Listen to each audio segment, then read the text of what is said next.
Padre, te damos gracias esta mañana por la gran misericordia que has mostrado para salvarnos, Señor.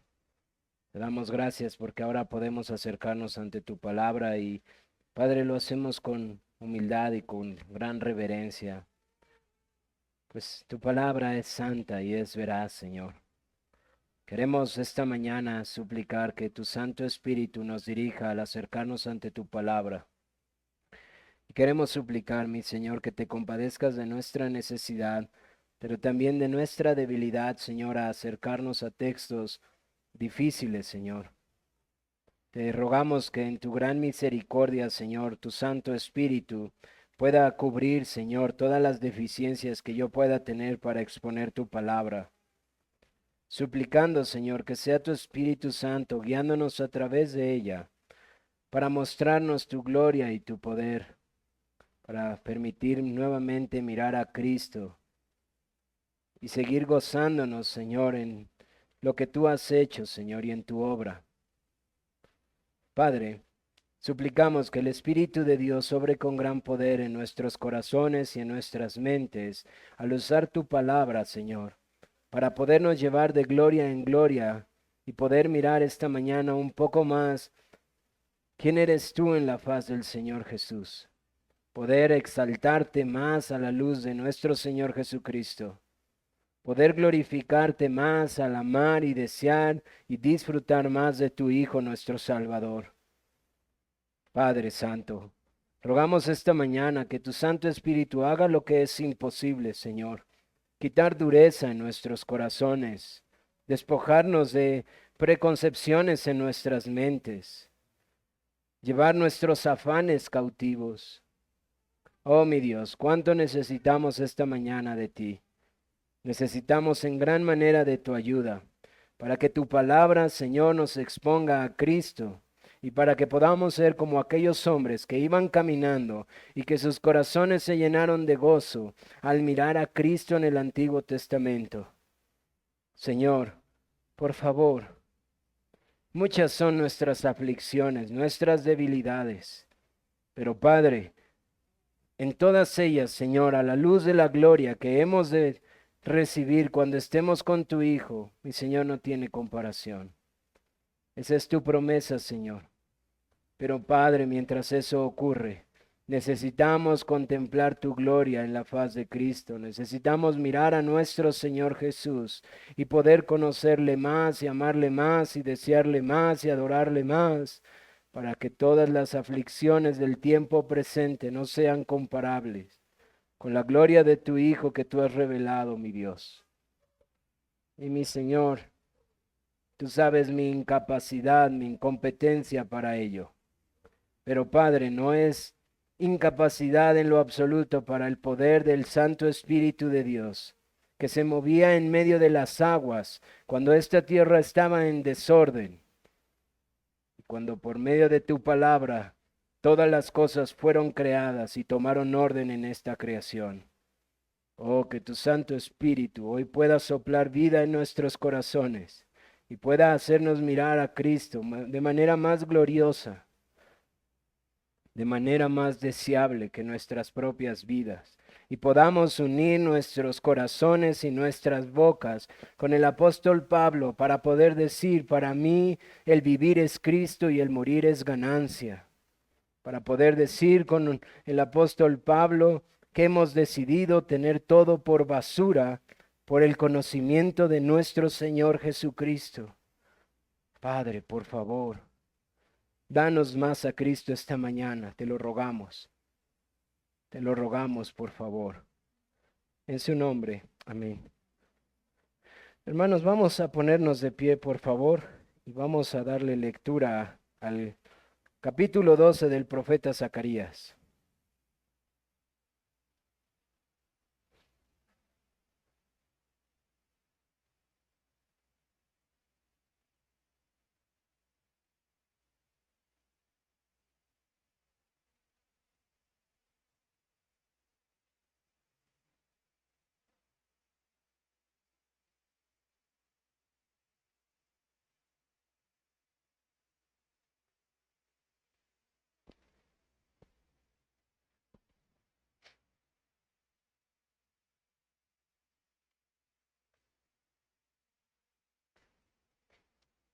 Dice la palabra de Dios así. Profecía de la palabra de Jehová acerca de Israel. Jehová, que extiende los cielos y funda la tierra, y forma el espíritu del hombre dentro de él, ha dicho: He aquí yo pongo a Jerusalén por copa, que hará temblar a todos los pueblos de alrededor contra Judá, en el sitio contra Jerusalén. Y en aquel día yo pondré a Jerusalén por piedra pesada a todos los pueblos. Todos los que se cargaren serán despedazados, bien que todas las naciones de la tierra se juntarán contra ella. En aquel día, dice Jehová, heriré con pánico a todo caballo y con locura al jinete, mas sobre la casa de Judá abriré mis ojos, y a todo caballo de los pueblos heriré con ceguera, y a los capitanes de Judá dirán en su corazón: tienen fuerza los habitantes de Jerusalén en Jehová de los ejércitos, su Dios. En aquel día pondré a los capitanes de Judá como brasero de fuego entre leña y como antorcha ardiendo entre gavillas, y consumará a diestra y a siniestra a todos los pueblos alrededor. Y Jerusalén será otra vez habitada en su lugar en Jerusalén. Y librará Jehová las tiendas de Judá primero, para que la gloria de la casa de David y del habitante de Jerusalén no se engrandezca sobre Judá. En aquel día Jehová defenderá al morador de Jerusalén, el que entre ellos fuere débil, en el que tiempo será como David, y la casa de David como Dios, como el ángel de Jehová delante de ellos.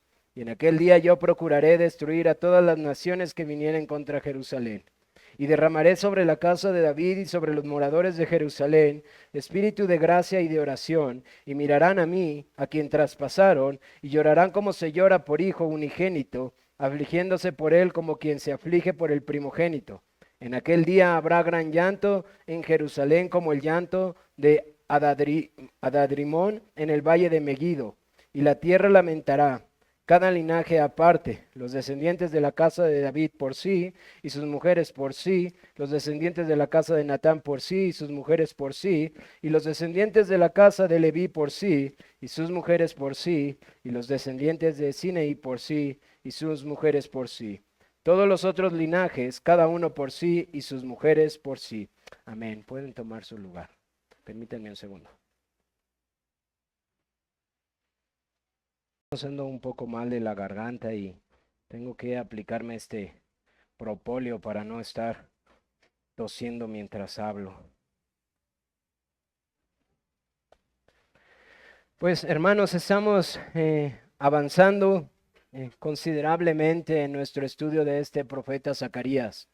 Hemos llegado al capítulo 12 y yo les comentaba la ocasión pasada que me había sentido sumamente abrumado por el capítulo 11, pero no sé si este capítulo fue para mí peor que el capítulo 11. Ha sido más difícil para mí este capítulo poder entender cuál es el mensaje de lo que el profeta está diciendo aquí, y ustedes se irán dando cuenta la razón del por qué mientras avanzamos en el estudio. Si ustedes lo leyeron, se darán cuenta que una gran porción de este capítulo es difícil de entender. Casi refiriéndonos hasta el versículo 9, es complejo de entender lo que está diciendo. Nos da detalles de Jerusalén y de Judá. Y luego nos dice que Judá está en contra de Jerusalén. Pero luego Judá se arrepiente al ver que Dios está con Jerusalén, y entonces Judá se une a Jerusalén. Y luego hay como una gran guerra entre todo Jerusalén y toda la tierra, y Judá se une. Y más o menos esta es la imagen, y se darán cuenta que es bastante complicado poder concluir no solamente a la luz de este capítulo. Decía un teólogo que estaba estudiando: si yo saco este capítulo del profeta Zacarías, del libro de Zacarías, es fácil imponerle significado. Pero yo tengo que ser honesto, para el significado que considere de este capítulo esté en concordancia con todo el libro de Zacarías, con toda la profecía de los profetas y con la interpretación nueva testamentaria de los apóstoles. Y bueno, ahí pone el reto demasiado alto.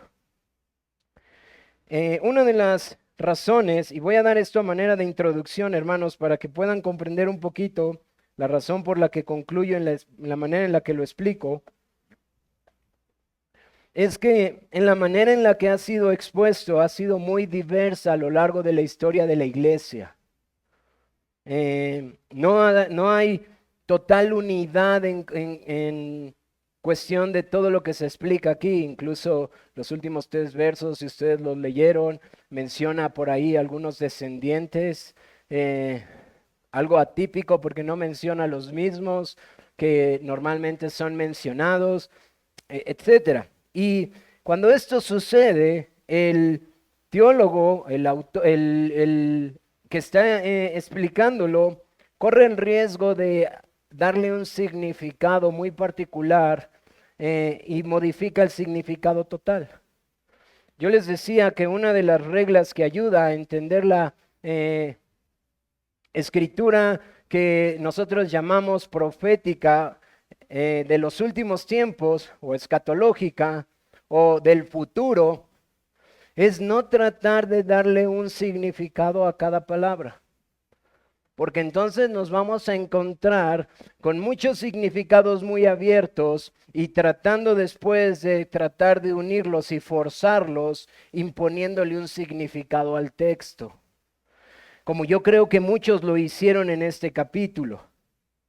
Entonces, quiero decirles que algunos han considerado esta profecía que habla acerca de un futuro para estos tiempos en donde Israel ha regresado del exilio, es decir, Judá, perdón, ha regresado del cautiverio de Babilonia. Ustedes saben, el reino del norte fue llevado cautivo por los asirios, luego el reino del sur no se arrepiente, aunque es comparado con el reino del norte, y como veíamos en aquella meditación de Víctor, que decía, ustedes se han portado peor que su hermana, ustedes han pagado por sus prostituciones, refiriéndose a la idolatría de Judá, es llevada cautiva por Babilonia. Y este cautiverio pasa 70 años antes de que venga el imperio persa, y por medio de Ciro, Dios utiliza a Ciro para decir que los pueblos regresen, y entonces el pueblo de Judá regresa a Jerusalén. Y Ciro da este decreto. Ciro es el emperador utilizado por el Señor para regresar a su pueblo, y les da un mandato de reconstruir el segundo templo, puesto que el primer templo fue destruido por causa de su idolatría durante la invasión de Babilonia. Y entonces este mandato se les da, pero ha parado esta reconstrucción del templo. El pueblo de Dios no ha entendido que Él tiene una comisión: establecer el reino en la tierra. Una comisión que no es nueva para el pueblo en los tiempos después del exilio, que no era nueva para David, que no era nueva para Moisés. Una comisión que es evidente desde el huerto del Edén para Adán. Y vemos que el pueblo se rebela, y entonces el templo es destruido y son llevados, y después regresan por medio de Ciro. No quieren avanzar el reino, no quieren construir el templo, y el Señor les manda profetas, entre ellos Zacarías, Ageo y posteriormente Malaquías.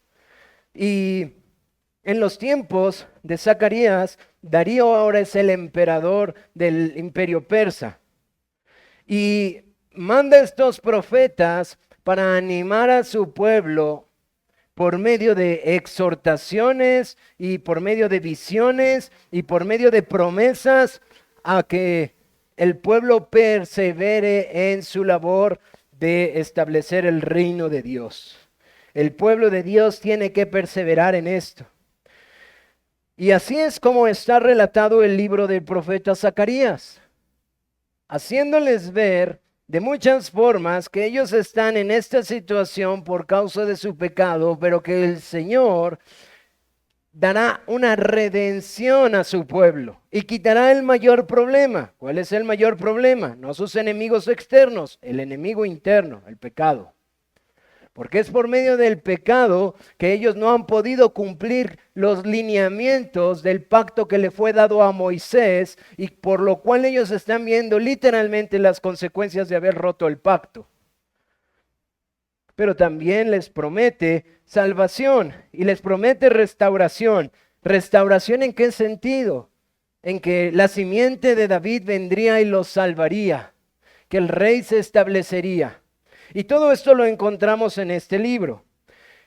Y ahora en el capítulo 12, hermanos, nos encontramos con una serie de profecías que comienzan en este capítulo. Como yo les había mencionado capítulos atrás, en el capítulo 9, el libro cierra con dos grandes profecías, del capítulo 9 al capítulo 11 y del capítulo 12 al capítulo 14. Ahora comenzamos la última gran profecía que el profeta les da al pueblo de Dios. Y tiene una descripción de muchos eventos que algunos han interpretado como eventos que únicamente han ocurrido en el primer siglo. Eventos que han ocurrido cuando vino nuestro Señor Jesucristo. Algunos otros remiten el cumplimiento de estos eventos únicamente y exclusivamente en la segunda venida de nuestro Señor Jesucristo. Y otra postura remite el cumplimiento de todo lo que nosotros estamos viendo aquí a lo que es conocido como los tiempos del milenio. Yo creo que la gran mayoría de nosotros fuimos instruidos en esta postura, acerca de un milenio, un tercer templo, lo que normalmente conocemos. Hoy voy a tener que utilizar un poquito de términos difíciles, ténganme paciencia. Cuando nosotros nos acercamos a la Biblia, nosotros tenemos que ser congruentes con nuestra interpretación. Nuestras reglas de interpretación deben de concordar y ser consistentes a lo largo de toda la interpretación de la Biblia, considerando los diferentes géneros de la Biblia.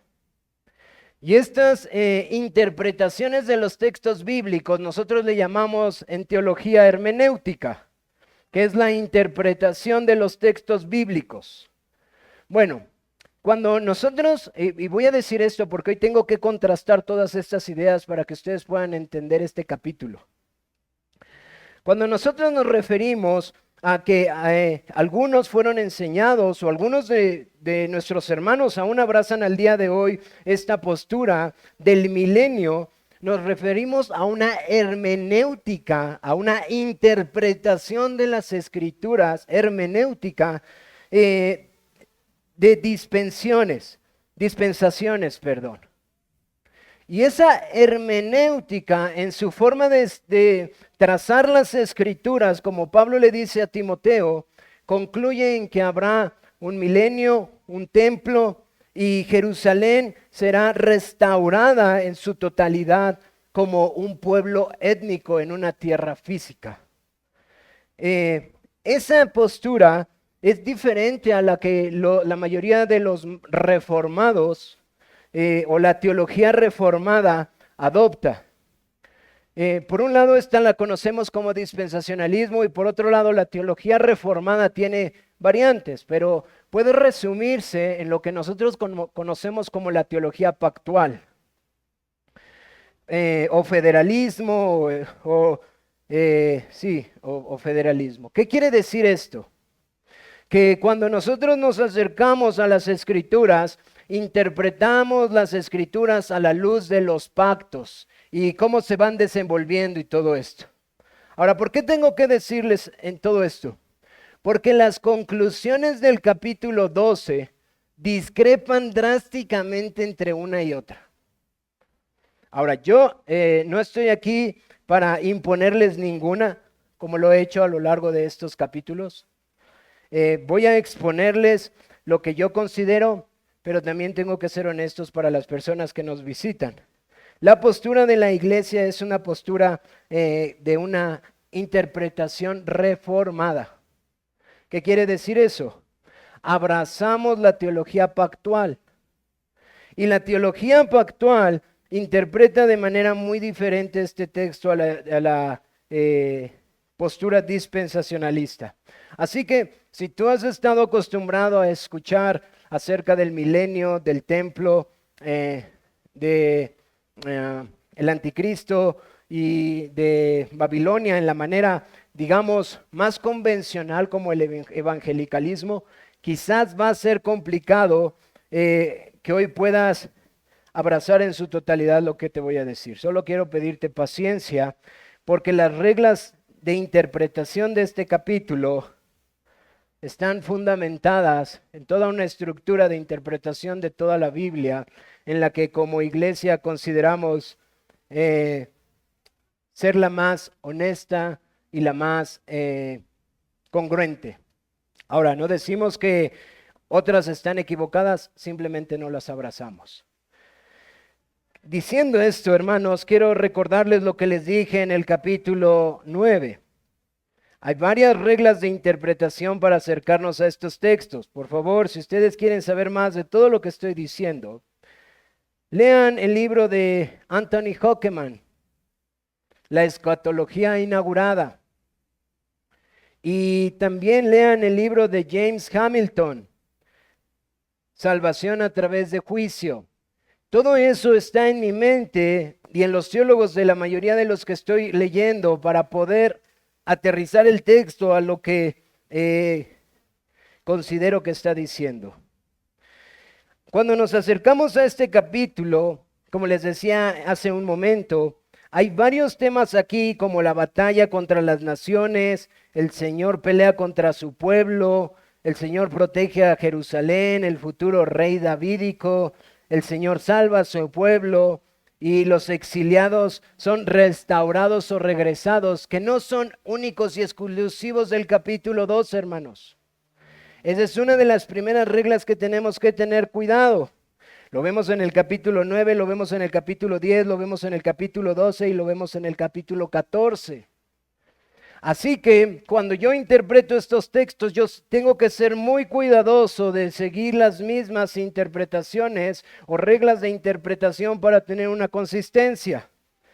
Y habiendo dicho toda esa larga introducción, hermanos, que espero algún día como iglesia podamos pronto estudiar a detalle la teología pactual y los distintivos de la iglesia como bautista, como reformada, y podamos profundizar con más tiempo y más calma, voy a avanzar en el texto, hermanos.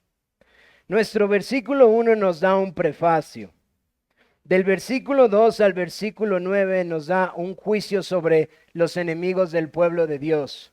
Y del versículo 10 al versículo 14 nos habla de la salvación de su pueblo. ¿Qué nos dice este prefacio? Este prefacio es sumamente importante porque le da autoridad al capítulo. Dice, profecía de la palabra de Jehová acerca de Israel. Si ustedes recuerdan, cuando estuvimos en el capítulo 9, estudiamos esta palabra que aquí utiliza el profeta para decir profecía. No es la palabra más común que se utiliza para hacer una profecía, sino es una palabra que ya tiene una connotación implícita, una connotación que implica juicio. Y en aquel momento vimos varios ejemplos citando varios textos de cómo los profetas a lo largo del Antiguo Testamento la usan. Esta palabra que nosotros vemos en nuestra traducción como profecía, en realidad literalmente significa carga, una carga. Y hace referencia a esta palabra que tiene un peso muy fuerte para darse. Es decir, lo que está tratando de dar a entender el autor es que Zacarías recibió esta palabra de Dios que es pesada de dar, pero pesada porque tiene una connotación de juicio. Porque tiene una connotación en donde la implicación es fuerte para los seres humanos, en donde puede ser complejo para nosotros entender lo que está diciendo. Y ahorita en este capítulo nos damos cuenta que vuelve a utilizarla. Es la manera en la que introduce nuestro texto. Profecía de la palabra de Jehová acerca de Israel. Y vean este prefacio. Jehová que extiende los cielos y funda la tierra y forma el espíritu del hombre dentro de él, ha dicho. Es muy interesante darnos cuenta que Dios se presenta en este momento como el soberano creador de todas las cosas. Ahora, piensen solamente un poco esto a la luz de una imagen de la Biblia. Piensen un poco esto. Cuando Pablo está hablando del barro y dice que el barro toma el alfarero toma el barro y lo hace una figura, hablando de la elección, pero lo que quiero es que puedan ver la imagen del alfarero. El alfarero toma su barro y decide, voy a hacer un plato. Y empieza a girar el disco y empieza a hacer su plato. Y este alfarero dice, yo quiero hacer un plato hondo y quizás que tenga una forma triangular. ¿Sería válido que otro alfarero llegara y le dijera, oye, eso está mal? ¿Por qué haces un plato triangular? El alfarero puede decir, oye, es mi barro y yo puedo darle forma como yo quiero, porque yo soy dueño de este barro. Este es mi barro y yo puedo hacer un plato triangular o un plato cuadrado o un plato circular. Lo que estoy queriendo darles a entender, hermanos, es que el alfarero es dueño del barro y tiene toda la autoridad sobre el barro. De esta forma es como se introduce esta carga, este oráculo, esta palabra pesada para el pueblo de Dios, sobre aquel que es soberano sobre su creación, sobre el que extiende los cielos y funda la tierra y da aliento al hombre. En esas tres expresiones están resumiendo al soberano Dios como creador de todas las cosas. Él se está presentando como aquel que gobierna toda su creación. Y es sumamente importante para poder entender que aunque tengamos una postura o tengamos otra postura, mis hermanos, ustedes puedan y yo pueda entender que el que gobierna la creación y manda cada una de las cosas de este mundo no es Jerusalén, Judá, Pablo, Pedro, la Iglesia Bautista Reformada de Toluca, es Dios. Quien gobierna la creación y ha decretado cada evento de la historia de la redención es Dios, hermanos. Porque no solamente está en el aspecto complicado de la interpretación, sino el aspecto complicado del juicio que Dios hace aquí. Pero Dios se presenta en este prefacio como aquel soberano sobre su creación. Es decir, como decía un hermano, no solamente Él creó al hombre y lo dejó en un ciclo, Él creó al hombre y le da espíritu de vida. Él es dueño y soberano de cada persona en esta tierra, así como dueño y soberano de cada cosa creada, sea visible o invisible, hermanos. Y sobre esta base comienza el juicio sobre los enemigos del pueblo de Dios. ¿Qué es lo que vemos del versículo 2 al versículo 9? El autor trata de dibujarnos aquí, como cuando Joel se acerca con nosotros con una de sus libretas y nos dice, mira, este eres tú y este está aquí tu hijo, y hace un dibujo y él le da todo el significado a este dibujo. Y sé que a veces cuando lo vemos es complejo entenderlo, pero él está explicando qué significado quiso darle a su dibujo. Este texto está tratando de hacer esto en nuestras mentes. Está tratando de poner una imagen importante y ahorita por favor deslinden el significado. Primero comprendan lo que el autor está poniendo en nuestras mentes. Nos está tratando de dibujar una imagen de guerra contra Jerusalén.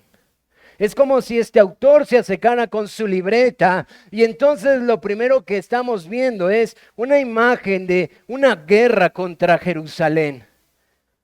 Es lo que está tratando de pintarnos el autor.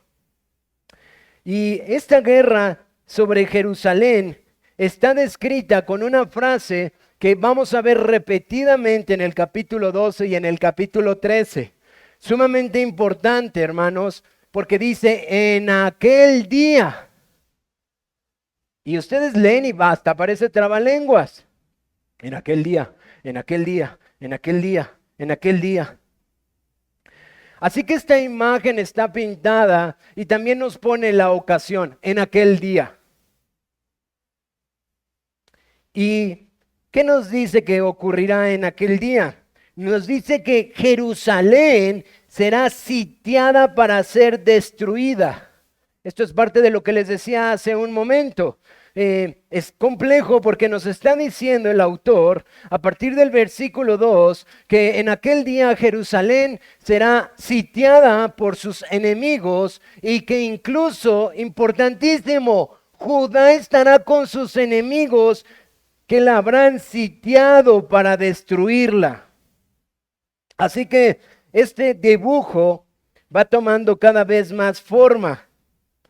Jerusalén está en el centro, está sitiada por sus enemigos y Judá forma parte de estos enemigos. Y si nosotros leemos nuestro texto, dice, aquí yo pongo a Jerusalén por copa que hará temblar a todos los pueblos de alrededor contra Judá. Esta frase como copa que hará temblar o como vasija de vino o copa de vino o copa de vértigo tiene un sinfín de interpretaciones. Lo que nos está dando a entender esta frase, ustedes la recordarán por otros profetas e inmediatamente por las palabras de nuestro Señor Jesucristo, cuando habla de una copa y cuando habla de vino. O cuando está diciendo que esta copa hará temblar o traerá, como dicen otros autores, traerá vértigo. Es decir, he aquí sobre Jerusalén yo pongo la copa de la ira. O pongo la copa que los hará temblar. Literalmente dice la vasija que los embriagará. Ese es el significado literal. Hay interpretación en la expresión y la palabra que se utiliza es la misma palabra que se utilizaba para instrumentos del templo, para la vasija. No es una copa normal, está diciendo es una vasija que los hará temblar. Y la referencia, hermanos, es a una vasija, es a un instrumento para traer juicio, hermanos. Por eso los hace temblar, por eso los embriagará, dice, del vino de la ira en otro texto. Y continúa el autor, dice, copa que hará temblar todos los pueblos de alrededor contra Judá, en el sitio contra Jerusalén. De aquí es donde nos percatamos que Judá está unido con aquellos que están en sitio contra Jerusalén. ¿Y qué nos dice de Jerusalén? Es interesantísimo porque Jerusalén está ya sitiada y se dan en el versículo 2, versículo 3 y versículo 4 algunos adjetivos o unas descripciones de qué será Jerusalén cuando esté sitiada por sus enemigos. Número 1, será una copa que los embriagará, los hará temblar. Pero también será una piedra pesada sobre todos los pueblos. Esta copa los hará temblar, los embriagará del vino, pero esta piedra los desmenuzará. Serán despedazados, dice en el versículo 3. Y en el versículo 4 nos describe a esta Jerusalén como aquella que hará confundir a sus enemigos. Así que el dibujo en nuestra mente tiene que tener ya más detalles. Hay una ciudad, Jerusalén, hay un sitio contra ellas, Judá está, pero Jerusalén será puesta como aquella que hace juicio, como una copa que vertirá su vino, como una piedra que destrozará. De hecho, literalmente dice como una piedra que cortará. Una piedra filosa que cortará. Y también explica que será confusión para todos sus enemigos. Pero esta imagen sigue avanzando en su narrativa. Después de esto, dice que Judá se dará cuenta que el Señor está con Jerusalén y entonces Judá se arrepentirá de haber estado con los que sitiaban a Jerusalén y entonces se volverá con ellos. Si ustedes leen el versículo 5 al versículo 6, dice que Judá se dará cuenta y los capitanes de Judá dirán en su corazón: tienen fuerza los habitantes de Jerusalén en Jehová de los ejércitos, su Dios. Hermanos, esto es sumamente confuso. ¿Cómo que Judá está diciendo esto contra Jerusalén? ¿No se supone que Judá es la que está siendo restaurada? Y dice que Judá verá que Dios está con Jerusalén. Y entonces ellos se volverán con él.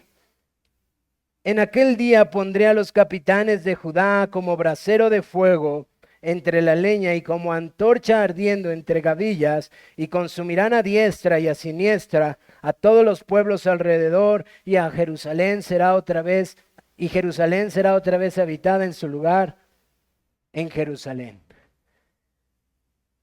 Jerusalén está sitiada, están sus enemigos, está Judá, pero Jerusalén, en Jerusalén está Dios, y será tal la fuerza de Jerusalén contra sus enemigos que Judá se dará cuenta y Judá se arrepentirá, y ahora Judá será también un instrumento de juicio sobre los enemigos del pueblo de Dios, de tal manera que ellos serán como fuego que consume a los enemigos del pueblo de Dios. Ellos serán como una antorcha, porque se han dado cuenta que en Jerusalén está el Señor. Y continúa la narrativa en el versículo 7 y nos dice: y librará Jehová las tiendas de Judá primero, para que la gloria de la casa de David y el habitante de Jerusalén no se engrandezcan sobre Judá. Entonces, tanto Judá como Jerusalén serán salvados. Ahora, yo no sé si se percatan, no quiero ir tocando todos los detalles, hermanos, pero yo no sé si se han percatado que desde el prefacio hay uno solo que está actuando en todo esto. Yo no sé si se están percatando de esto, pero hay uno solo que está haciendo esto en Jerusalén y en Judá, y hay uno solo que está librando, peleando, luchando, combatiendo, guardando, salvando. Y véanlo a través de todo el capítulo. Y ese es Jehová. Y nuestro texto dice que después de esta salvación que vendrá a Judá primeramente y después a Jerusalén, la casa de David retomará su posición. Es decir, la casa de David volverá a ser la preeminencia que tuvo cuando David gobernaba. La casa de David volverá a ser, como nosotros decimos en el español, será punta de flecha. La casa de David será como Dios y como el ángel de Jehová que los guía. Ahora ustedes tienen que recordar que era el ángel de Jehová para el pueblo de Dios en el exilio. En el exilio, desde el exilio de Egipto hasta el exilio que ha sufrido constantemente Israel. Según los textos en el Antiguo Testamento, el ángel de Jehová es el que va delante de ellos defendiéndolos de sus enemigos. Y ahora hay un comparativo diciendo que cuando Judá y Jerusalén sean restaurados, la casa de David será restaurada de tal manera que nuevamente será como aquella que los dirige y los guarda y los protege. O como Dios, que hace esto con ellos. Y esta sección de esta imagen concluye con el versículo 9, que dice: y en aquel día yo procuraré destruir a todas las naciones que vinieren contra Jerusalén. Jehová destruirá a todos los enemigos que se levanten contra Jerusalén. Así acaba esta primera imagen de este capítulo 12. Una imagen de guerra, una imagen donde Jerusalén es embestida con poder para mostrar su fiereza en contra de sus enemigos. Una imagen en donde Jerusalén y Judá son restaurados, en donde la casa de David o la simiente de David, como lo vemos en todo este libro, o el retoño de David, es nuevamente restaurado. El trono davídico, el esperado por el pueblo de Dios. La simiente, el retoño, el renuevo, la casa de David sería restaurada. Y de ahí pasamos a la salvación del pueblo. Versículo 10 al versículo 14 continúa la profecía con esta misma frase de y en aquel día. Si ustedes deslindan versículo 10 del versículo 9, pareciera una nueva idea. Pero versículo 9 dice, y en aquel día yo procuraré destruir a las naciones que vinieren contra Jerusalén. Versículo 10, y derramaré sobre la casa de David, sobre la simiente de David, sobre el retoño de David, sobre los moradores de Jerusalén, espíritu de gracia y oración. Y mirarán a mí, a quien traspasaron, y llorarán como se llora por hijo unigénito, afligiéndose por él como quien se aflige por el primogénito. Ahora nos encontramos en esta escena donde vamos a darnos cuenta que esta es una escena de guerra y inmediatamente el autor nos mete en una historia o en una escena donde hay dolor y quebranto. Hermanos, aquí hay una guerra victoriosa para Jerusalén y Judá. Y ahora estamos por entrar a una escena donde hay lloro y quebranto y sufrimiento. Hermanos, indiferentemente si yo les enseño esto o si ustedes leen los textos o si ustedes estudien, nunca dejen de preguntarse, ¿por qué? ¿Qué está diciendo el texto? No pasen en la Biblia y ya Jonathan lo explicó y entonces así debe de ser. Cuestiónense, ¿qué está pasando aquí? ¿Qué está hablando la palabra de Dios? ¿Y qué es lo que, por qué? No, o sea, hermanos, hay una guerra y una victoria. ¿No debería inmediatamente, lógicamente, seguir una fiesta? ¿Seguir grande regocijo? Pero la historia no va así. En aquel día hay una guerra, victoria, restauración y lloro y quebranto.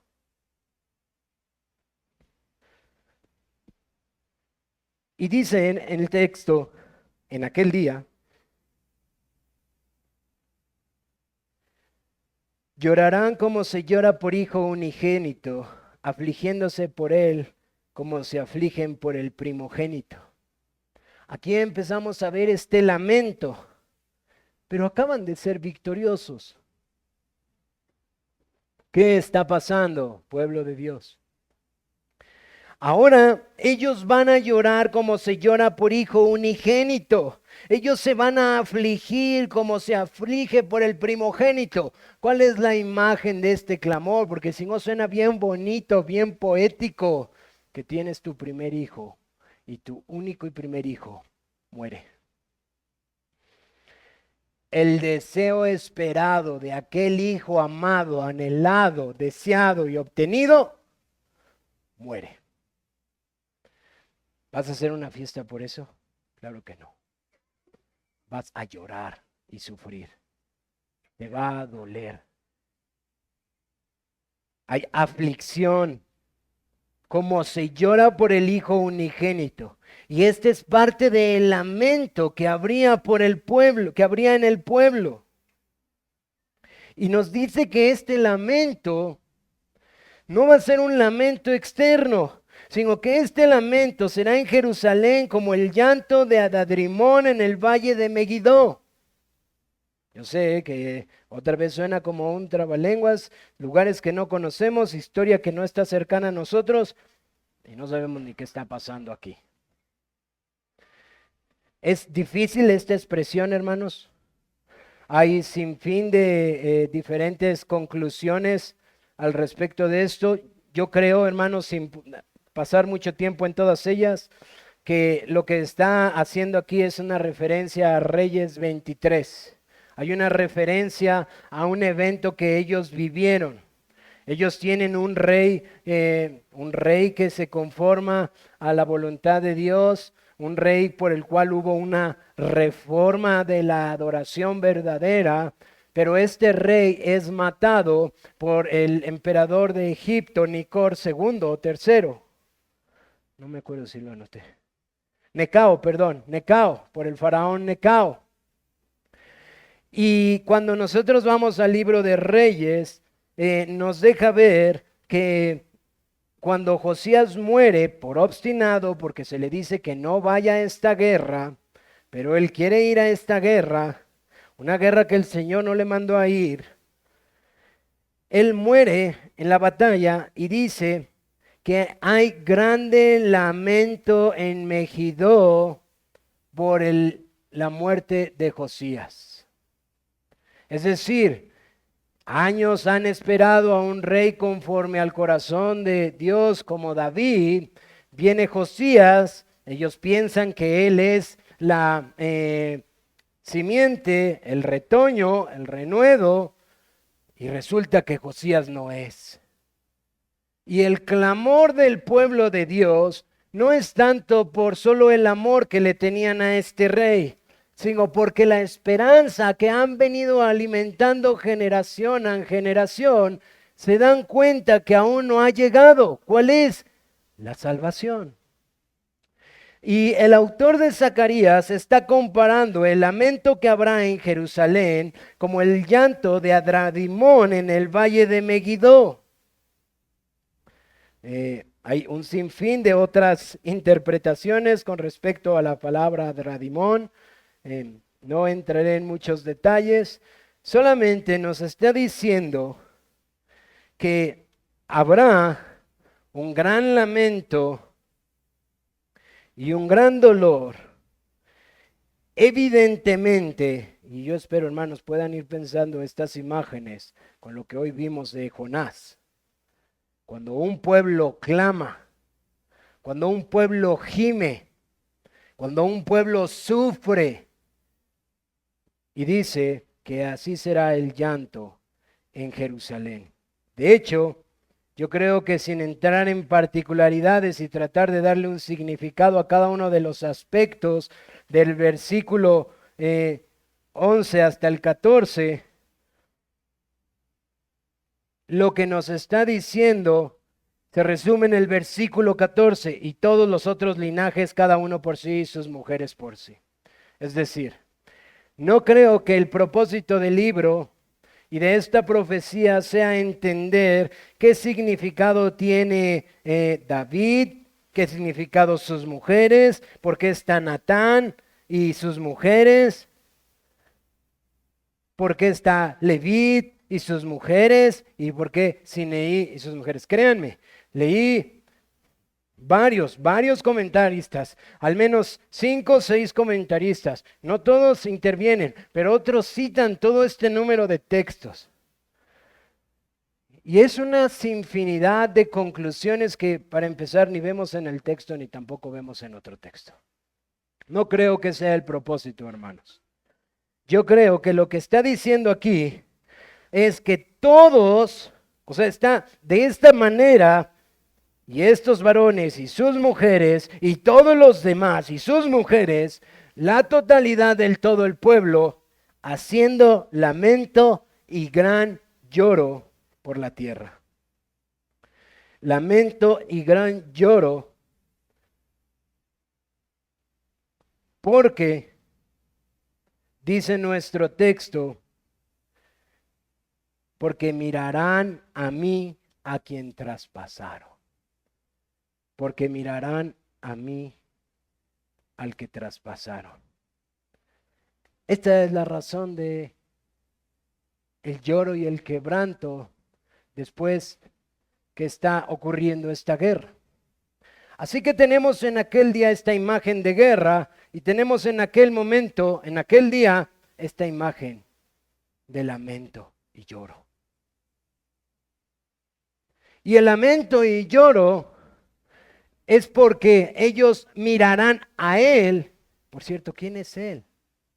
Jehová, hermanos. Él es el que se está presentando en toda esta narrativa y dice, y ustedes llorarán porque me miraron y me habrán traspasado. ¿Qué significa esta palabra traspasar? Estamos hablando de una guerra, hermanos. Y en este contexto están utilizando armas como espadas y flechas. Y dice que mientras esta guerra está ocurriendo y Él los salva, ellos se darán cuenta que mientras Él los salva, ellos lo han traspasado a Él. Es como si durante la guerra ellos no se dieron cuenta y sacaron la espada y la espada se la pusieron y lo traspasaron a Él. Y cuando se dan cuenta que lo traspasan a Él con una lanza o con una espada, ellos lloran y sufren porque se han dado cuenta que han traspasado, herido a aquel que los ha salvado.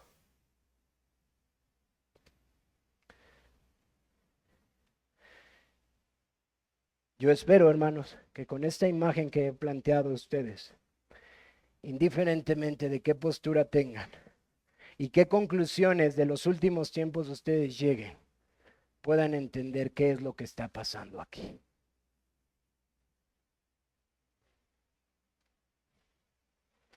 Dios en aquel día utilizará a Jerusalén para destruir a sus enemigos, a los cuales aún Judá se había unido, hasta que Judá se percata que Dios estaba ahí con ellos. Y Judá se arrepentirá y regresará. Y entonces, Señor, restaurará la casa de David, la cual restaurará la casa de David de sus enemigos, restaurará la casa de David, la cual mirarán que traspasaron a su Salvador, a aquel que los había librado. Y dice que ellos clamarán y ellos llorarán. ¿Por qué, hermanos? Tan solo porque ellos vieron que traspasaron a quien los salvó. Acompáñenme a sus Biblias para que vean el porqué. Dice el versículo 10. Y derramaré sobre la casa de David y sobre todos los moradores de Jerusalén espíritu de gracia y de oración. ¿Cómo?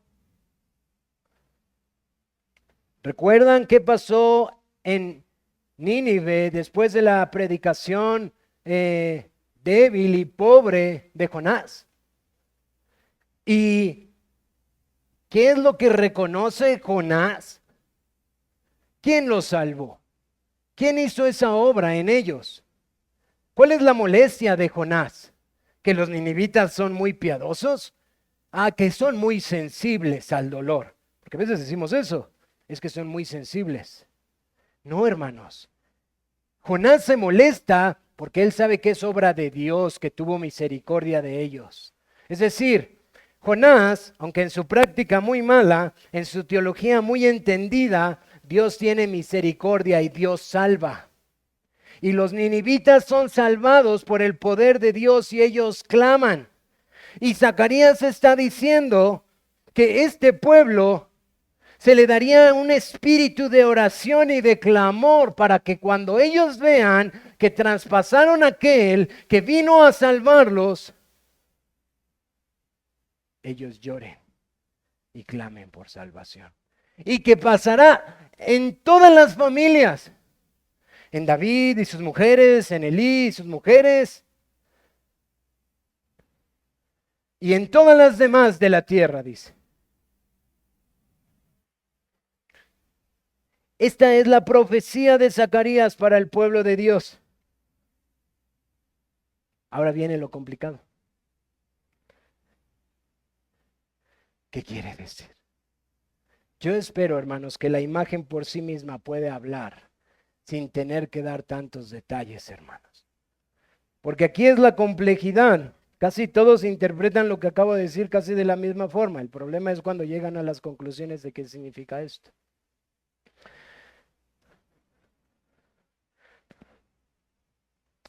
Vamos a citar los teólogos por excelencia para no errar. Y no, hermanos, no es Calvino, no es Lutero, no son los puritanos, ni siquiera Martin Lloyd Jones, si alguno de ustedes es fan de este gran hermano. No es ninguno de ellos, hermanos. Hay teólogos por excelencia en las Escrituras a los cuales siempre debemos de mirar antes de concluir. Porque las Escrituras van a interpretar las Escrituras, porque toda la palabra es inspirada por Dios y es útil. Toda es inspirada por Dios y es útil. Si toda es inspirada por Dios y cada uno de los autores, como dice las Escrituras, fue inspirado por Dios para escribir, entonces tenemos que ver a los autores de esta palabra interpretando los textos de esta palabra, primeramente, antes de concluir. Así que acompáñenme primeramente al Evangelio según San Juan. Desafortunadamente el tiempo apremia y no tendré todo el tiempo que yo quisiera para poder haber pasado tan solo en la implicación. Pero, ¿qué dice Juan con respecto a esta profecía? ¿Cuál es aquel día al que se está refiriendo? ¿Cómo los apóstoles interpretan inspirados por el Espíritu de Dios los textos del profeta Zacarías? En el capítulo 19, el apóstol Juan, describiendo la pasión de nuestro Señor Jesucristo, él habla con respecto a esta profecía y habla de su cumplimiento inicial. Él dice, hablando particularmente ya del momento de la cúspide de la obra de la redención. En el versículo 17, capítulo 19, verso 17, hablando de la crucifixión dice, y él cargando su cruz, salió al lugar de la calavera, y en hebreo Gólgota, y allí le crucificaron y con él otros dos, uno a cada lado, y Jesús en medio, escribió también Pilato un título que puso sobre la cruz, el cual decía, Jesús Nazareno, Rey de los Judíos. Y muchos de los judíos leyeron este título, porque el lugar donde Jesús fue crucificado estaba cerca de la ciudad, y en el título estaba escrito en hebreo, en griego y en latín. Dijeron a Pilato los principales sacerdotes de los judíos, no escribas rey de los judíos, sino que él dijo, soy rey de los judíos. Respondiendo Pilato, lo que he escrito es escrito. Cuando los soldados hubieron crucificado a Jesús, tomaron sus vestidos e hicieron cuatro partes, una para cada soldado. Tomaron también su túnica, la cual era sin costura de un solo tejido de arriba a abajo. Entonces dijeron entre sí, no la apartamos, sino echemos suerte sobre ellas, a ver de quién será. Esto fue para que se cumpliese la escritura que dice, repartieron entre sí mis vestidos y sobre mi ropa echaron suertes. Y así lo hicieron los soldados. Estaban junto a la cruz de Jesús, su madre y la hermana de su madre, María mujer de Cleofas y María Magdalena. Cuando vio Jesús a su madre y a su discípulo, a quien él amaba, que estaba presente, dijo a su madre, mujer, he aquí tu hijo. Después dijo al discípulo, he aquí tu madre.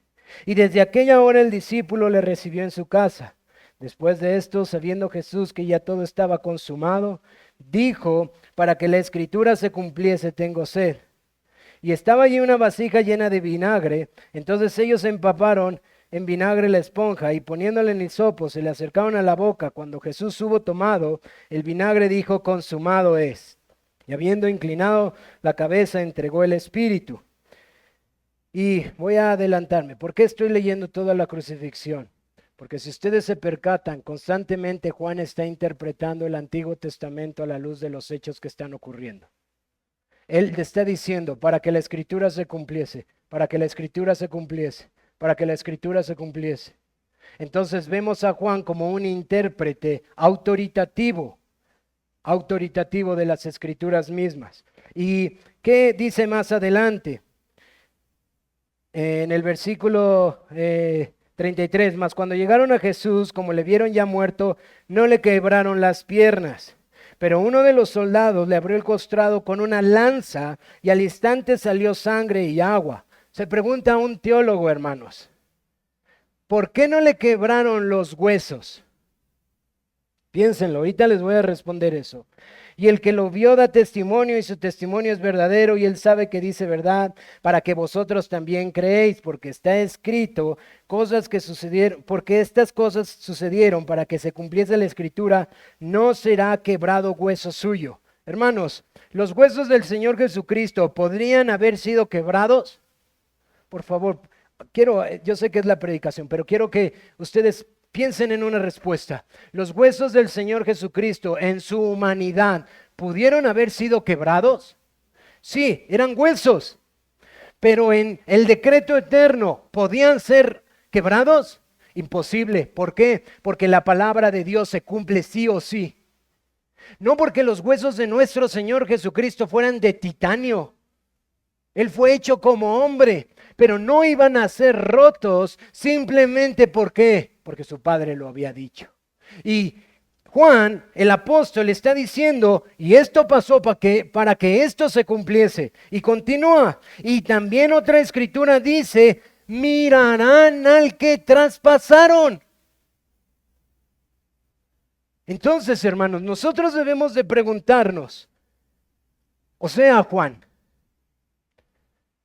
¿estás diciendo que aquí hay un cumplimiento de lo que dijo Zacarías? ¿Estás diciendo que aquel día ha venido? Porque Juan, inspirado por el Espíritu de Dios, ha venido citando una y otra para decir lo que ustedes vieron que yo estoy redactando.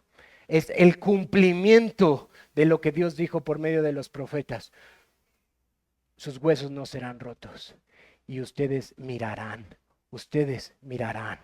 al que traspasaron. Mirarán. ¿Quiénes estaban alrededor, hermanos? Por favor, traten de someter nuestros pensamientos a las Escrituras. ¿Quiénes estaban ahí? Su pueblo que lo esperaba. Su madre. Sus amigos.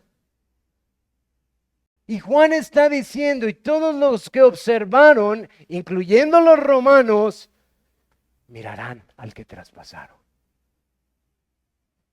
Ahora, acompáñenme a Apocalipsis, rápidamente, capítulo 1, 17. No puedo explicar todo lo que pudiera o ignoro de Apocalipsis, porque no soy experto en Apocalipsis.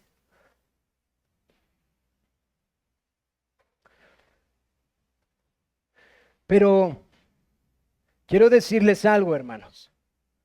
Nosotros tenemos que nuevamente tener cuidado en la interpretación profética de Apocalipsis. Y son reglas consistentes con cómo interpretamos Zacarías y cómo interpretamos Apocalipsis.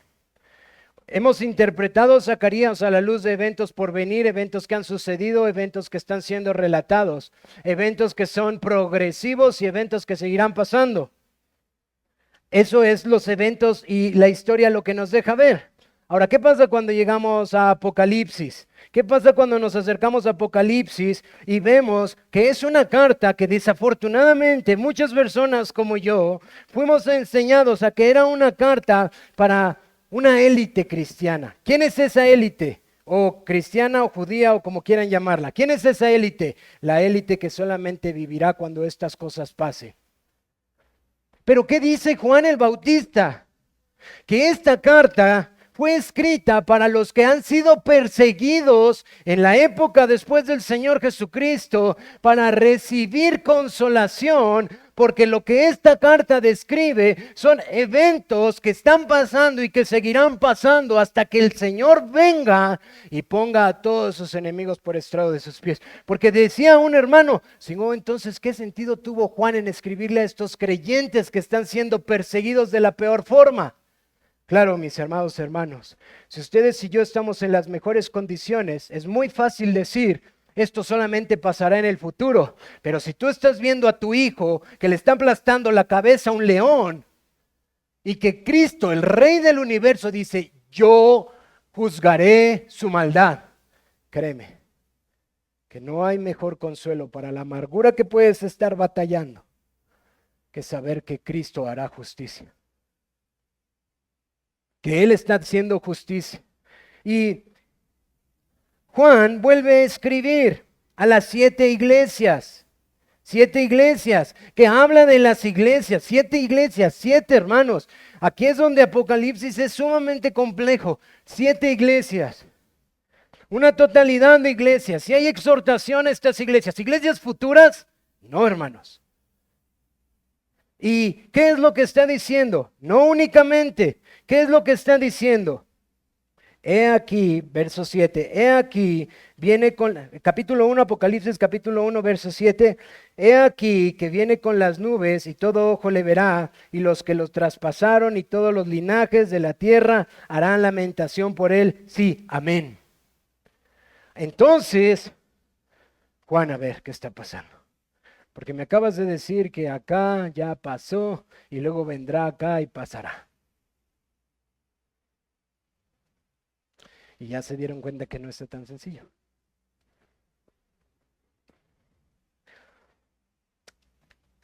Quiero seguir avanzando con textos para que los textos sean los que nos sigan afirmando, hermanos. No voy a dar conclusiones. Quiero que los textos hablen a nuestras vidas.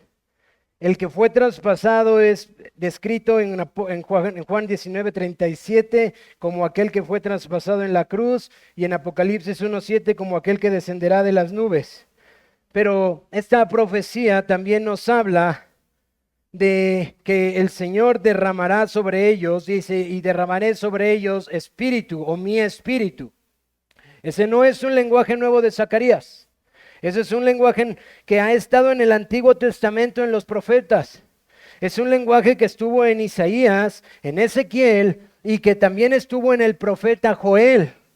Es un lenguaje común en los profetas, que Él derramaría su Espíritu Santo sobre su pueblo. Hay muchísimos textos, Isaías 32:15, 35:15, capítulo 44, 3:4, 59:19-21, Ezequiel 39:29, Joel 2:28 y 29. Así que vemos que es una profecía que los profetas dieron al pueblo de Dios porque el Señor se los mandó en diferentes épocas. ¿Cómo es interpretada por los autores inspirados, hermanos? Olvidémonos de todos los teólogos. ¿Cómo es interpretada el cumplimiento? ¿Cuándo es aquel día para los apóstoles?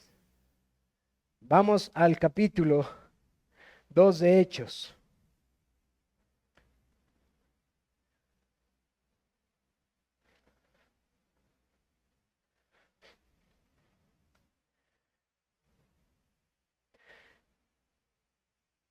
¿Qué está pasando en Hechos 2?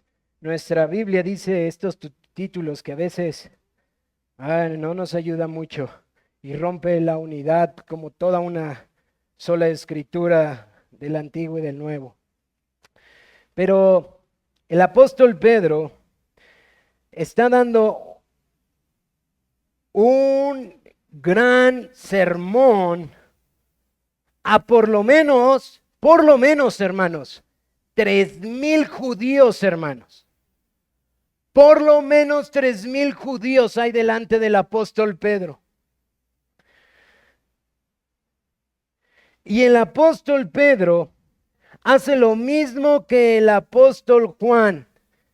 Citar profecía, citar cumplimiento. Citar profecía, citar cumplimiento. Citar profecía, citar cumplimiento. Por cierto, Pedro aquí es muy claro en decir que el Mesías, Jesucristo, es el descendiente de David. Y él sigue con su predicación y quiero que se fijen en algunos versículos. Versículo 17. Y en los postreros días. Pedro, ¿me estás diciendo que los postreros días han iniciado? Porque esto no es tan ebrios como vosotros suponéis. ¿A quién se refiere, hermanos? ¿Qué acaba de pasar en los eventos atrás? El Espíritu de Dios ha venido y lo que antes era confusión en medio del pueblo de Dios, tú hablas un idioma, yo hablo otro idioma, lo que antes era Babel, pecado, destrucción y confusión, ahora Cristo lo está revirtiendo por el Espíritu de Dios. ¿Y qué está pasando? Que los judíos se sorprenden que todos están hablando una misma voz o que otros de otros idiomas están hablando cosas que ellos entienden y están glorificando a Dios. ¿Y qué les dice el apóstol Pedro después de pensar los judíos? Que ellos están ebrios. Porque ellos dicen, estos que son gentiles o que vienen de otros lugares, están ebrios y por eso se comportan así. Y Pedro les dice, no. Esto está ocurriendo porque esto fue lo dicho por el profeta, que en estos días, en los postreros días, Dios derramará su espíritu sobre toda carne. Pedro está explicando las escrituras precisamente a Joel, que es la exposición más clara del Espíritu Santo. Cuando ustedes van a los textos que les dicen, Joel es el más claro en explicar esta promesa y Pedro la retoma y dice, aquel tiempo que los profetas hablaron es este cumplimiento, hermanos. Derramaré mi espíritu sobre toda carne y vuestros hijos y vuestras hijas profetizarán y vuestros jóvenes verán visiones y vuestros ancianos soñarán y de cierto sobre... Y continúa citando al profeta. Pero vayan más adelante, el versículo 36. Voy a leer desde el versículo 32. Pedro sigue predicándoles el evangelio y dice, a este Jesús resucitó Dios, de lo cual todos nosotros somos testigos, así que exaltado por la diestra de Dios y habiendo recibido del Padre la promesa del Espíritu Santo, ha derramado esto que vosotros veis y oís, porque David no subió a los cielos, pero él mismo dice, dijo al Señor a mi Señor, siéntate a mi diestra hasta que ponga a tus enemigos por estrado de tus pies. ¿De quién está hablando? De la simiente de David, citada en el Salmo, en donde David le llama Señor a su simiente. Y continúa, del rey davídico, hermanos.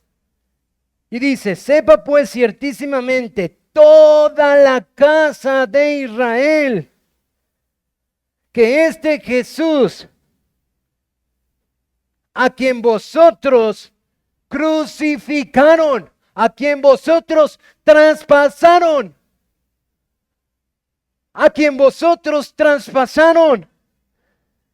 Dios le ha hecho Señor y Mesías.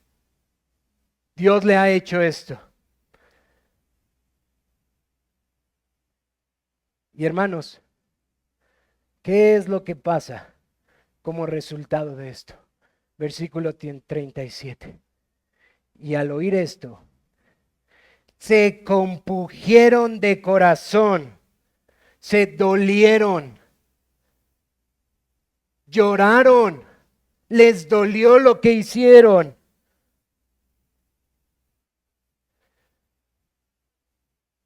Y dijeron, Pedro y a los otros apóstoles, varones hermanos, ¿qué haremos?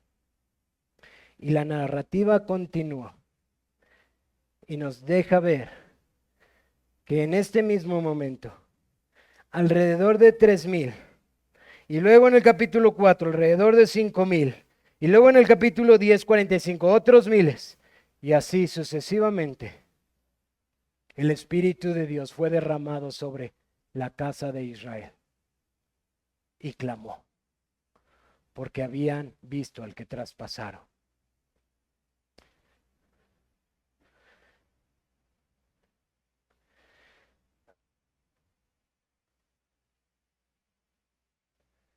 Esa es la parte sencilla, hermanos.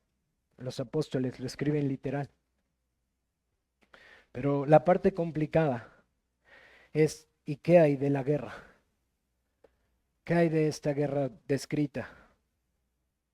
¿Qué hay de este juicio del pueblo de Dios? Bueno, voy a irme súper rápido porque ya no tengo tiempo, se me ha acabado. Ya hemos puesto en el capítulo 2 y algunos otros capítulos, citado a los apóstoles con respecto al significado que los apóstoles dan a expresiones del Antiguo Testamento, por ejemplo, a Jerusalén. Según el apóstol Pablo, en Gálatas 3:7, en Gálatas 4:24 al 28, y el autor de Hebreos a los hebreos de los tiempos después del Señor Jesucristo, Jerusalén ahora es llamado también el pueblo de Dios. Ahora, hermanos, no está reemplazando al pueblo de Dios, le está llamando al pueblo de Dios Jerusalén. De hecho, Pablo le dice no me acuerdo si es Pablo o Hebreos, le dice la Jerusalén celestial. Y quiero leerles el texto más claro de cómo el pueblo de Dios no lo está reemplazando, le está refiriendo al pueblo de Dios, los redimidos del Señor. En el autor a los Hebreos le llama en el capítulo 12, acompáñenme a Hebreos capítulo 12. Capítulo 12, verso 20 al 24.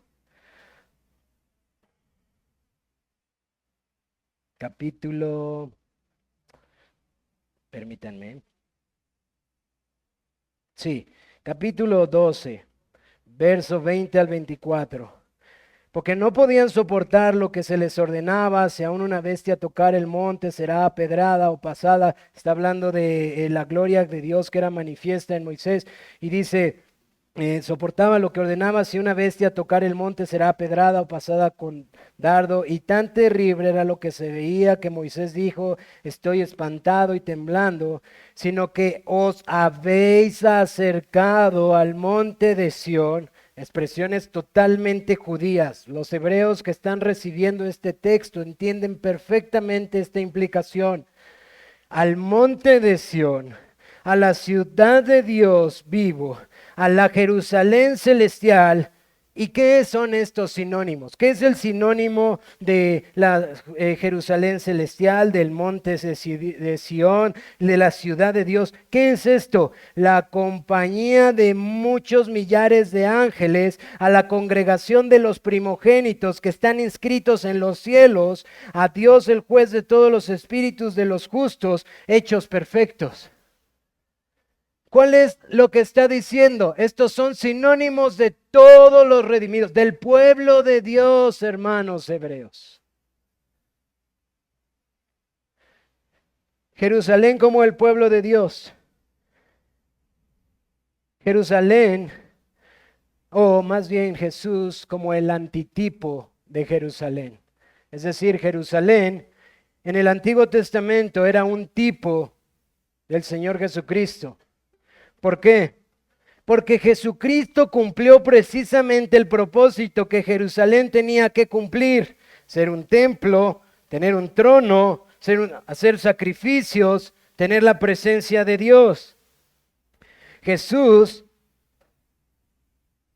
es el verdadero templo, el cual se acerca al pueblo de Dios para que Dios pueda tener comunión con él.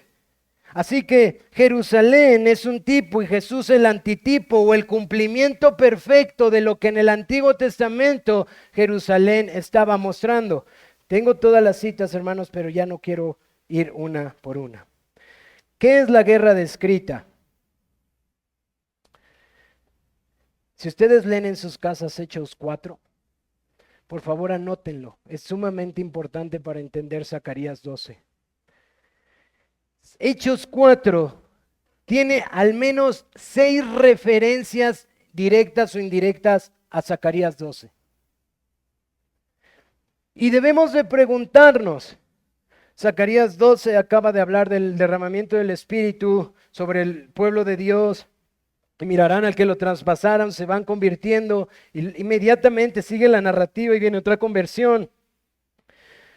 Y mientras está predicando en el capítulo 4 de Hechos, hay una serie de vínculos que no podemos negar y que tenemos que dar respuesta. ¿Por qué por qué Lucas los registró como una alusión directa o indirecta a Zacarías 12?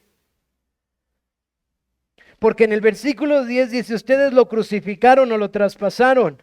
En el versículo 11 dice, se ha convertido en la piedra para ustedes. En el versículo 24 oímos una oración casi idéntica a Zacarías 1, el prefacio. En el versículo 25, él cita el Salmo 2 y le da la implicación de que se reunieron su pueblo se reunió con los gentiles para matar a su Mesías. Y él está citando Salmo 2 para decir por qué se amotinan las naciones. Y está diciendo porque ustedes se unieron con ellos, haciendo una alusión a Zacarías 12, verso 2. Después encontramos en Lucas capítulo 21, verso 20 al 22, que el Señor Jesucristo le está diciendo a su pueblo, cuando les está diciendo, ya cité un poco de este texto hace unos meses atrás, hermanos, es el texto en donde los discípulos le dicen, ¿y cuándo pasarán estas cosas? ¿Y qué señales tendremos de tu venida? Y hay 2 respuestas ahí que encontramos. Y el Señor Jesucristo dice con claridad todas las cosas que vendrían, e incluso esta frase que ustedes recordarán, hay de aquellas que estén encinta en ese tiempo. Y está diciendo esto en el contexto en el que el Señor Jesucristo les está diciendo del juicio que vendrá sobre ellos, donde el templo será destruido. Y los apóstoles están diciendo, ¿cuándo pasan estas cosas? Y dice, porque esto será retribución sobre ustedes.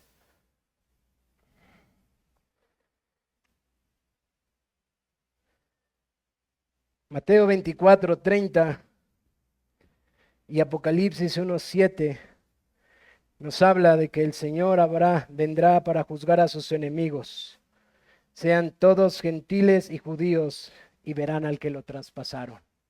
Apocalipsis 1:7 aplica el regreso de nuestro Señor Jesucristo para hacer juicio universal. Universal. El Señor Jesucristo habló de Mateo 24:30 de su segunda venida para hacer un juicio universal. Gentiles y judíos, todos verán al que traspasaron. Y decía un comentarista, pero tristemente será demasiado tarde.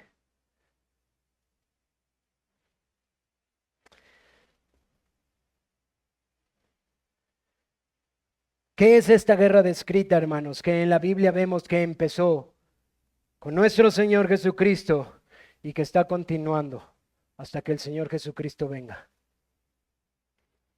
Voy a causar mucho ruido con lo que voy a decir, espero puedan estudiarlo o sean pacientes para que venga a enseñárselos. Pero esto es lo que conocemos en la teología reformada como el Armagedón. La lucha del mal en contra del reino de Dios. No es una lucha localizada en una tierra. Es lo que nosotros interpretamos de Apocalipsis como lo que describe desde el Señor Jesucristo y se sigue hablando hasta Apocalipsis, la lucha del mal en contra del pueblo de Dios, que tampoco es nueva, hermanos. Fue enseñada desde el Génesis 3. Y que la victoria principal se dio en la cruz, cuando Satanás pensaba que estaba venciendo el plan de Cristo y tan solo era uno más en las manos de un soberano Dios que controla hasta Satanás para cumplir sus propósitos y traer la redención de su pueblo, la verdadera liberación.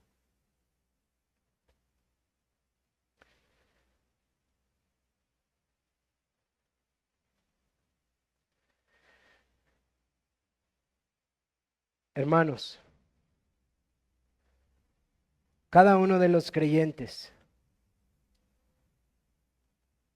indiferentemente si tú abrazas o no esta postura, aquí hay ánimo para todo creyente que se encuentra en esta iglesia.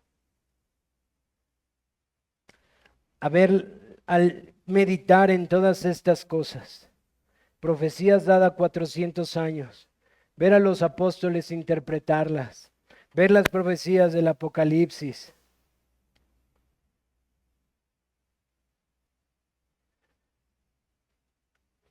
hay una gloria dada a los hombres. Grábatelo tú y yo, porque lo vamos a olvidar muchas veces. Hay una gloria, y esta gloria es la razón por la cual la creación fue hecha. Esa es la razón por la cual este libro fue creado. Y esa es la razón por la cual tú y yo existimos. Incluso tú que no te vas a arrepentir, o tú que te has arrepentido. El propósito principal de toda la creación es mostrar la gloria de Dios en Cristo Jesús. Ese es el esplendor de la creación, mi amado hermano. Los profetas profetizaron con el fin de que el pueblo anhelara mirar esa gloria, como Simeón. Ahora puedo morir. Los apóstoles predicaron como si fuera el último día de su vida, tratando de mostrar a Cristo como el tesoro más precioso que existe en la tierra. Y Cristo mismo dijo que la joya de toda su palabra es Él. Esta es la gran perla. Este es lo más precioso que tú y yo tenemos en este mundo. Por lo tanto, pongamos en nuestros corazones como lo hicieron los apóstoles. Que sea la postura que tengas o las conclusiones escatológicas o de los últimos tiempos que vayan a pasar, si crees que está pasando, si crees que va a pasar, lo sabremos cuando pase. Pero hay algo que tú y yo somos llamados a hacer este día. Mirar en cada texto a Cristo Jesús en su esplendor y gloriarnos. Y amigo y hermano, cuando este texto nos habla de que miremos a aquel que fue traspasado, todos concluyen, ese es el Mesías, el Hijo de David, el Cristo, Jesús, el Hijo de Dios. Dime algo, ¿todavía tu corazón se enternece cuando puedes mirar a aquel que fue traspasado por tus pecados? ¿Todavía en tus meditaciones puedes doblar tus rodillas y puedes saber que fue traspasado por ti? Todavía puedes considerar a aquel que no debía y puedes gemir y llorar porque Él murió por ti cuando tú y yo deberíamos de morir así. Puedes considerar la historia de toda la humanidad con un solo punto que es nuestro Señor Jesús y decir, Señor, cuando yo te miro, yo sé que tú fuiste traspasado por mí. ¿Es esa tu gloria, mi hermano? ¿Es esa tu gloria para vivir? para luchar, para enfrentar el pecado que mora en ti, para luchar la lucha de cada día de tu vida? ¿Es tu anhelo mirarle? ¿Es tu disfrute cantarle, alabarle, servirle, reflejarle? Y cuando tú y yo fallamos en todo eso, podemos volver a mirar a Cristo que fue traspasado por nosotros y decir, sí, Él es mi Señor. Mira, mi hermano, si eso no pasa en tu corazón, es porque tu corazón se ha endurecido por el engaño del pecado. Porque tú y yo no merecemos eso. Tú y yo no merecemos que Él fuera traspasado. Tú y yo no merecemos que su Espíritu Santo haya venido para que nosotros le viéramos y conociéramos que lo hizo por nosotros. Tú y yo merecemos el juicio eterno, como cada hombre en esta tierra. Y si no podemos mirar a Cristo y disfrutar de Él y por Él mirarlo y decir, sí, sí, cuán miserable soy, pero me he de levantar y me has de ayudar para seguir hablando a este mundo de ti. Hemos perdido de vista la profecía del profeta Zacarías. Nuestro gran ánimo es este precioso Redentor que ha venido para salvar. Pero es de gran ánimo que su Espíritu Santo nos lo permitiera ver. Porque aún aquí hay gente que no puede verlo. Porque allá afuera hay gente que no puede verlo. Porque en nuestras familias hay gente que no puede verlo. Hay todavía muchos que no pueden mirar la gloria de este Señor siendo traspasado por nuestros pecados y llorar como se llora por unigénito y sufrir. Así que consideremos estas cosas mientras nos acercamos a la cena del Señor. Consideremos estas verdades para acercarnos a la mesa del Señor que nos recuerda precisamente al tomar el pan que Él fue molido por nuestros pecados y al tomar la copa que Él derramó su sangre para el perdón de nuestros pecados. Y roguémosle al Señor que nuestros corazones sigan siendo vivificados para poder mirarle y desearle y gozarnos en Él. Vamos a orar, hermanos. Amado Padre, mi Señor Dios Todopoderoso, cuán grande ha sido tu misericordia y tu paciencia para con toda tu creación. Cuán grande ha sido tu misericordia y tu paciencia para con los hombres que tú creaste, Señor, y que nos hemos rebelado en contra tuya. Mi Señor, mirarás a la tierra y acaso hallarás a algún justo.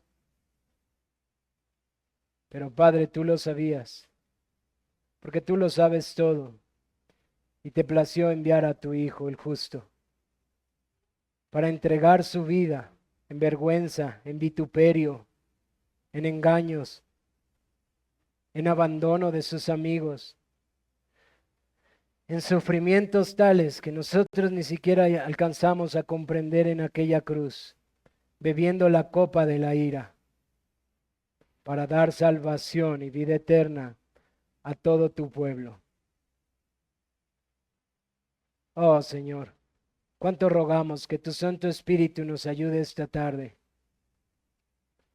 para que podamos atesorar tu gloriosa obra y el glorioso Evangelio, para que podamos mirar cuánto fue el precio de nuestra redención y para que podamos anhelar el día en que todas las cosas serán consumadas, cuando vengas por tu pueblo en gloria.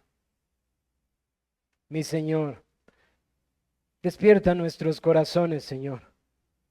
Despierta nuestros afectos para que nuestro amor crezca, para que nuestro amor por ti crezca, Señor, y podamos mostrar ese amor por nuestros hermanos, por nuestro prójimo, para que podamos ir y compartir tu evangelio no enseñoreándonos, no a regañadientes, sino con la misma compasión con la que lo recibimos nosotros. Mi Señor, si tú has tenido misericordia de un pueblo rebelde, de una nación idólatra y de muchos hombres que en tu palabra nos muestran cuán grande es tu misericordia, mi Señor, ayúdanos a seguir llevando ese mensaje a toda la gente que está a nuestro alrededor. Abre los ojos y los oídos de la gente para que puedan verlo. Manda tu Santo Espíritu para que puedan verlo, Señor, y para que sus corazones puedan ver su necesidad de ti, así como lo has hecho con nosotros. Te damos gracias por ello, Señor. Te bendecimos esta tarde y te pedimos que tú sigas bendiciendo nuestra palabra y que cubras multitud de faltas y torpezas en mi explicación. Tu palabra no tiene ninguna dificultad ni ninguna falta de claridad. Eso está en nuestra naturaleza caída, pero no en tu palabra, Señor. Tu palabra es perfecta y es santa, y tu Santo Espíritu puede aplicarla, Señor, aún por encima de todas las incompetencias que esta mañana pude tener. Haz que nuestros corazones sean vivificadas por ti, Señor. Que como buen pastor sigas pastoreando nuestros corazones hasta el día que lleguemos a tu presencia. Sigue pastoreando a tus ovejas, Señor. Sigue pastoreando a tu iglesia. Sigue guiándola, por favor. En Cristo Jesús lo suplicamos. Amén. Vamos a poner